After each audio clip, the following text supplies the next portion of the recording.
So, how dark is the darkness? The darkness, I mean, as she evolves, she's going to be about as dark as it gets, I think. It's a character who, the fun thing about it is you're kind of dealing with something that is in lore. It's kind of this pre-existent before the light, but it's not super defined, so you can kind of make it whatever you want. But, when we've done big bads on Supernatural, generally they tend to be big bad by committee. The angels and the demons, the Leviathans, which were, under Dick Roma, but there were a lot of different, voices in that world. Or a franchise. Exactly, they're more of a franchise. Whereas with the darkness, this is a character that comes in, is very strong, and knows exactly what it's going for, and will go for it without any compunction. And that doesn't mean the character's going to come in and be monolithically evil or anything like that. It's a character like with all of our good characters we want to develop. We want to show, a humorous side and a vindictive side and everything else. But it is a character that at the end of the day, it's called the darkness for a reason. That's what it wants. And, it will kind of do anything to get us back to that point. How is she, or it, going to manifest itself? Or is it going to take over a body? Is it just going to be a inky black substance that sort of creeps around? Well, I will say, without getting too much into the spoilers, I will say that our bad guys always work best for us when they wear a human face. Mm-hmm. When you can put a really talented actor and have that person dramatize the character, Misha, Mark, Rowena, Ruth,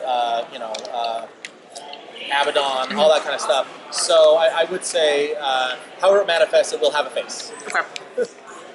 And a hot body? Yeah, it's a CW. I mean, come on. I was wondering, are you guys ever going to have a spinoff? You had 2 episodes in the past. Yes. One with the Doberman, which reminded me of a original Star Trek episode. And then the one with the family in Chicago. I was hoping both of them might get spinoffs. The episode in Chicago was slated, we were kind of exploring that idea. I think it's something we're still thinking about, but at the same time, it's something, there's so much genre programming out right now. It's what can you bring that's new to the table?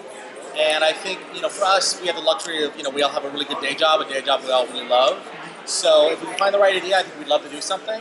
But right now, I don't think there's anything, on the stove, I guess you would say, yeah. Was there an idea that you had that you guys used that you felt like you want to bring it back and maybe change it a little bit or give it a new spin?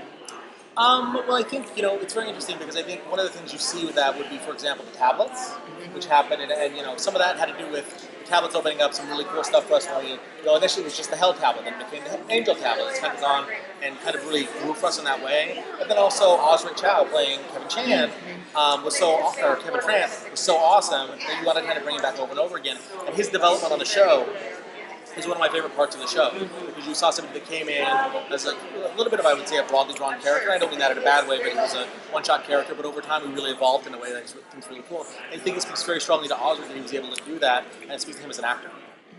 Are we going to finally get to see God again? Well, when you're fighting something like the darkness, God would really come in handy. Right. Whether he actually comes in, I think, is a real question. Okay.